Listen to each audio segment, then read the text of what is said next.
Hello friends, అందరికీ నమస్తే అండి. Welcome to our channel. Andhra Pradesh రాష్ట్ర వ్యాప్తంగా ఉన్నటువంటి నేతన్నలకు సంబంధించి నేతన్నల సేవలో అనే పథకం ద్వారా రాష్ట్ర ప్రభుత్వము 25,000 రూపాయలను ఈ యొక్క నేతన్నల యొక్క ఖాతాల్లోకి అయితే జమ చేయడం జరుగుతుంది.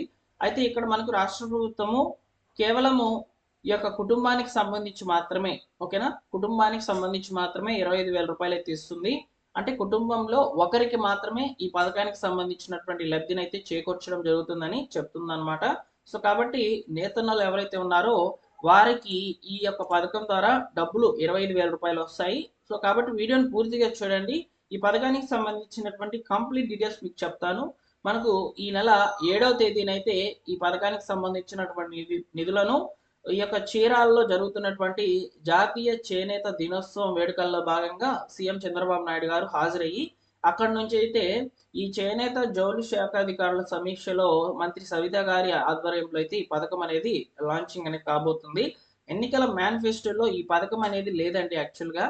లేకపోయినప్పటికీ ఈ యొక్క చేనేతలకు ఎవరైతే నేతలు అయితే ఉంటారో వాళ్ళకి సంబంధించి అయితే హెల్ప్ చేద్దాం, ఆర్థికంగా సహాయం అనేది అందిద్దాం అనే ఉద్దేశంతో ఈ పథకాన్ని కొత్తగా అయితే ప్రారంభించబోతున్నారు.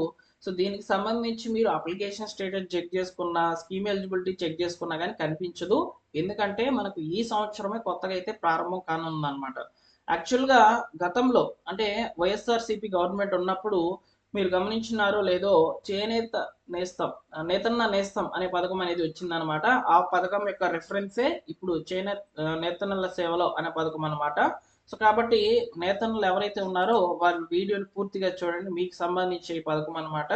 సో ఈ పథకం అనేది ఎలిజిబిలిటీ అనేది ఏ విధంగా ఇస్తుంది, ఈ యొక్క ఫైనల్ లిస్ట్ అనేది ఎలా చెక్ చేసుకోవాలనేది నేను మీకు ఈ వీడియోలో పూర్తిగా సమాచారాన్ని అందిస్తాను.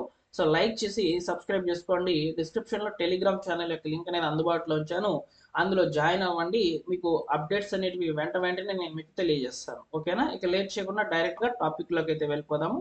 సో మీరు వీడియోని లైక్ చేసి మీ మిత్రులకు షేర్ చేసే ప్రయత్నం చేయండి. నేతన్నల ఎవరైతే ఉన్నారో సో వారికి ఇన్ఫర్మేషన్ని ఫార్వర్డ్ చేయండి. అర్హులైనటువంటి వారందరికీ నేతన్నల సేవల పథకం వర్తింప చేయాలని, చేనేతలకు ఆర్థిక భరోసాతో కూడినటువంటి గౌరవప్రదమైన జీవనం అందించడమే లక్ష్యంగా సీఎం చంద్రబాబు నాయుడు గారు అర్హులైనటువంటి వాళ్ళందరికీ కూడా నేతన్నల సేవలో అనే పథకం ద్వారా కుటుంబానికి 25,000 రూపాయలు ఆర్థిక సాయం అందించడానికి ముందుకైతే వచ్చారండి. ఈ యొక్క జాతీయ చేనేత దినోత్సవం సందర్భంగా అయితే మనకు చీరాలలో అయితే ఈ పథకానికి సంబంధించినటువంటి నిధులను ఈ యొక్క నేతన్నల యొక్క ఖాతాల్లోకి అయితే జమ చేస్తామని చెప్పి అయితే ప్రకటించారు.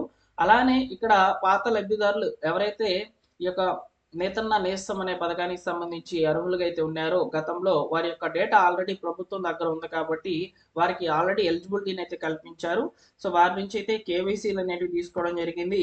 అలా తీసుకున్నటువంటి వాళ్ళలో 51,952 మంది, అత్యధికంగా శ్రీ సత్యసాయి జిల్లాల్లో 8,716 మంది అయితే వచ్చారనమాట, నేతన్నలు ఎలిజిబుల్ అయ్యారు.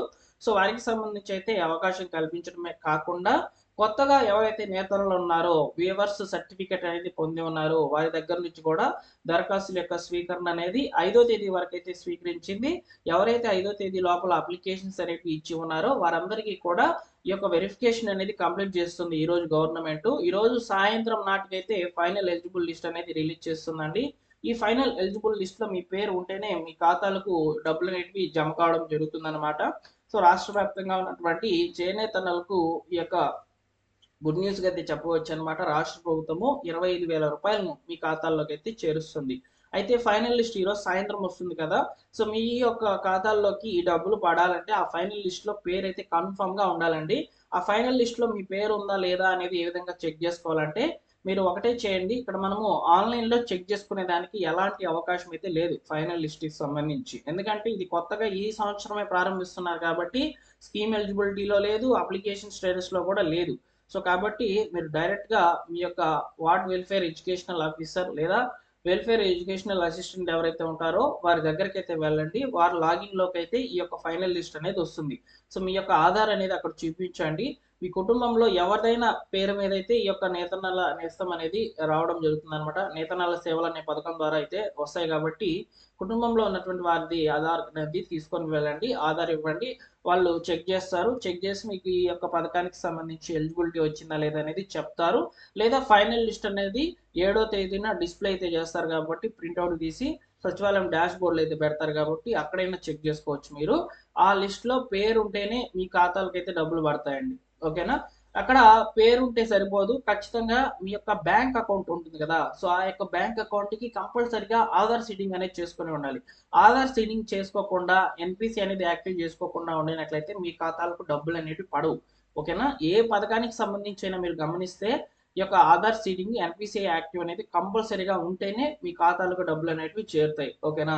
సో ఈ యొక్క ఎన్పిసిఐ అనేది యాక్టివ్లో లేకుండా, ఆధార్ లింక్ లేకుండా కనుక చూసుకున్నట్లయితే మీ ఖాతాలకు డబ్బులు అనేవి పడవు, మీరు ఫైనల్ లిస్ట్లో వచ్చినా కూడా. ఎందుకంటే ప్రభుత్వము డైరెక్ట్ బెనిఫిషరీ ట్రాన్స్ఫర్ విధానంలో డబ్బులను ట్రాన్స్ఫర్ చేస్తుంది కాబట్టి ఆధార్ ఎన్పిసి అనేది యాక్టివ్లో ఉన్నటువంటి అకౌంట్స్కే డబ్బులను డైరెక్ట్గా ట్రాన్స్ఫర్ చేసేస్తుంది. ఎలాంటి ఇబ్బందులు లేకుండా డబ్బులు అనేవి పడతాయి అన్నమాట. ఓకేనా?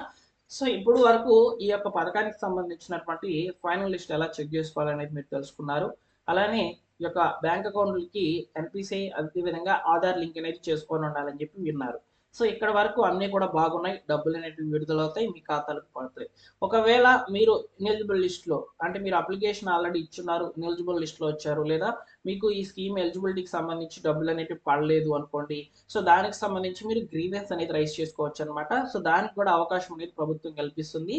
ఆ గ్రీవెన్స్ ఎలా పెట్టుకోవాలి ఏంటి అనే వివరాలను ముందు రోజుల్లో మీకు తెలియజేస్తాను, సబ్స్క్రైబ్ చేసుకోండి. ఓకేనా? సో నెక్స్ట్ వచ్చేసి మనకు ముఖ్యంగా కుటుంబంలో ఒకరికి సంబంధించి ఈ పథకం అనేది రావడం జరుగుతుంది. ఇప్పుడు మనము అన్నదాత సుఖీభావ పథకం చూస్తున్నాం. అన్నదాత సుఖీభావ పథకం ద్వారా మన యొక్క కుటుంబంలో హౌస్ హోల్డ్ మ్యాపింగ్ ఆధారంగా కుటుంబంలో ఒకరికి మాత్రమే పథకం ఎలిజిబిలిటీ అనేది వస్తుంది. అంటే కుటుంబంలో అందరికీ కూడా పొలాలుండి అందరికీ కూడా ఈ యొక్క పట్టాదారు పాస్బుక్లు ఉన్నా కూడా కేవలం ఒకరికి మాత్రమే ఎలిజిబిలిటీ ఇస్తుంది. సేమ్ అదే విధంగా ఈ నేతన్నల నేస్తం నేతన్నల సేవలో అనే పథకం కూడా సేమ్ అదే రిఫరెన్స్ అనేది తీసుకుంటుంది అనమాట. అంటే హౌస్ హోల్డ్ మ్యాపింగ్ ఆధారంగా మీ ఇంట్లో ఎన్ని మగ్గాలు ఉన్నా, ఎంతమందికి మగ్గాలు ఉన్నా కానీ ఒక్కరికి మాత్రమే ఎలిజిబిలిటీ ఇచ్చి వారికి మాత్రమే 25,000 రూపాయలు అనేది ఇస్తుంది అనమాట. అలానే రీసెంట్గా ఒక 3 months బ్యాక్ అయితే నేతన్నలకు సంబంధించి ఉచిత విద్యుత్ పథకాన్ని అయితే అమలు చేసింది. ఆ యొక్క ఉచిత విద్యుత్ పథకానికి సంబంధించి అయితే ఎవరైతే ఎలిజిబుల్ అవుతారో వాళ్ళందరికీ కూడా ఈ పథకానికి సంబంధించినటువంటి ఎలిజిబిలిటీని అయితే ఇస్తుంది. మీరు ఫైనల్ లిస్ట్ వచ్చేంత వరకు కూడా వెయిట్ చేయాల్సిన అవసరం లేదు. ఒక గుర్తుగా దీన్ని మీరు గుర్తుంచుకోండి. మీకు గతంలో అంటే ఒక 3 months బ్యాకే ఉచిత విద్యుత్ అనేది ఇచ్చింది కదా, అలాంటి వాళ్ళందరికీ కూడా 25,000 రూపాయలు అయితే రాష్ట్ర ప్రభుత్వం అనేది క్రెడిట్ చేస్తామని చెప్పి అయితే చెప్తుంది. ఓకేనా? సో ఫైనల్ లిస్ట్ అనేది మనకు మరో కొద్ది గంటల్లోనే వస్తుంది. లిస్ట్ వచ్చినప్పుడు టెలిగ్రామ్ ఛానల్ ద్వారా మీకు ఇన్ఫర్మేషన్ అనేది ఫార్వర్డ్ చేస్తాను. సో తప్పకుండా టెలిగ్రామ్ ఛానల్లో జాయిన్ అవ్వండి, డిస్క్రిప్షన్లో అయితే లింక్ పెడుతున్నాను. ఓకేనా? ఇదండి పూర్తిగా సమాచారం ఈ పథకానికి సంబంధించి. ఇన్ఫర్మేషన్ కనుక నచ్చితే తప్పకుండా లైక్ చేసి మీ మిత్రులకు షేర్ చేయండి. అలానే ఫస్ట్ టైం మన ఛానల్ చూస్తున్నట్లయితే సబ్స్క్రైబ్ చేసుకోండి. ముందు రోజుల్లో మీకు ప్రభుత్వ పథకాలకు సంబంధించినటువంటి అప్డేట్స్ అన్నింటినీ కూడా తెలియజేస్తాను. Thank you for watching.